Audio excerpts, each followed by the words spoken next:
بسم الله والصلاة والسلام على رسول الله. السلام عليكم، مرحبا بكم معايا في فيديو جديد ووصفة رمضانية جديدة. نرحب بجميع مشتركاتي اللي كانوا معايا من بداية القناة واللي تحقوا بنا جدد، نقول لكم أهلا وسهلا ومرحبا بك من نورتوا القناة. اليوم في وصفة رمضانية جديدة راح نشارك معكم كفتة الدجاج بالزيتون، من أروع الوصفات. طبق اقتصادي زاكي يعجب الكبير والصغير، نديروه في رمضان ولا نديروه حتى سائر الأيام بلا رمضان، ياسر بنين. كيما قلت طبق اقتصادي وما يتطلبش نصلوا ونسلموا على رسول الله ونروحوا نشوفوا الوصفه تاعنا. هنا بديت بالدجاج او سكالوب. في الاشوار درت الدجاج تاعي هنا ديروا غير نص صدر فقط، بصل ثوم معدنوس والتوابل اللي هما ملح فلفل اسود زنجبيل توابل الدجاج كركم توابل. كل واحدة تتبل كيما مالفة. ضفت معاهم 200 غرام زيتون وقشيتهم كامل مع بعضهم، من هي الكسرة راهي قاعدة تختمر، خليتها تختمر. قشيت كل شيء مع بعض في نص صدر دجاج، درت 200 غرام زيتون. بعد ما قشيتهم ضفتيهم تقريبا 2 مغارف كبار جبن. هنا ديري اي جبن متوفر عندك. درت بيضة كاملة، درت 2 مغارف شابلور اللي هو خبز يابس مرحي. نجمع المكونات هذه مع بعض كامل ونكورهم، نديرهم دي بولات بالشكل هذا. شوفوا هنا غير نص صدر دجاج، شوفوا الكميه اللي دارها، كميه لاباس بها كيما راكم تلاحظوا. انا بعد ما درتهم دي بولات كورتهم كامل، جيت هنا قليتهم حمرتهم شويه في زيت سخون. بعد ما سخنت هذاك الزيت درت كميه قليله تاع زيت ونحمروهم. هنا تحبوا تحمروهم احمرار تام، يعني تحمروهم كامل ولا غير يصفروا شويه كيما تحبي انت. حطيت ملا جهه ومن جهه ثانيه. هنا في طاجين درت نص مغرفه كبيره سمن، مغرفه زيت، حطيت عليهم كويس.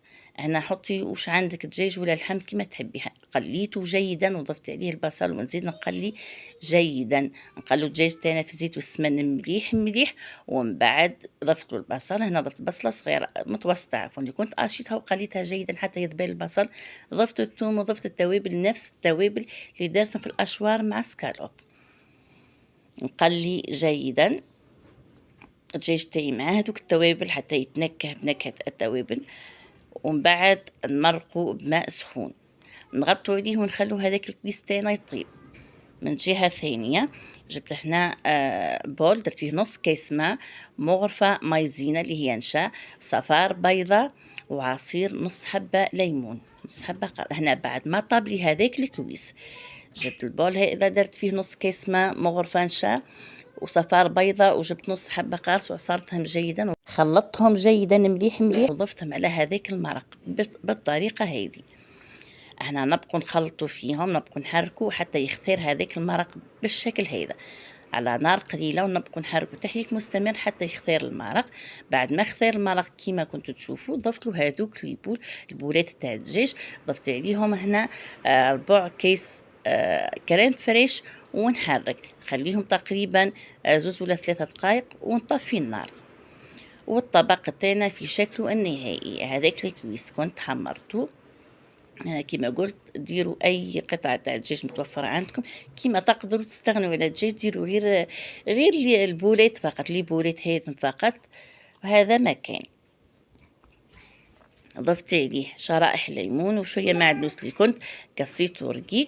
والطبق تاعنا حاضر معنا، ما داش معنا وقت، ما كلفناش، طبق اقتصادي وزاكي في نفس الوقت، والاهم من هذا كامل ياسر بنين. وصلنا لنهايه الفيديو، نقول لكم في الاخير نقول لكم شكرا على المشاهده. اترككم في رعايه الله وحفظه، الى فيديو قادم ووصفه رمضانيه جديده. صحة فطوركم، الى اللقاء.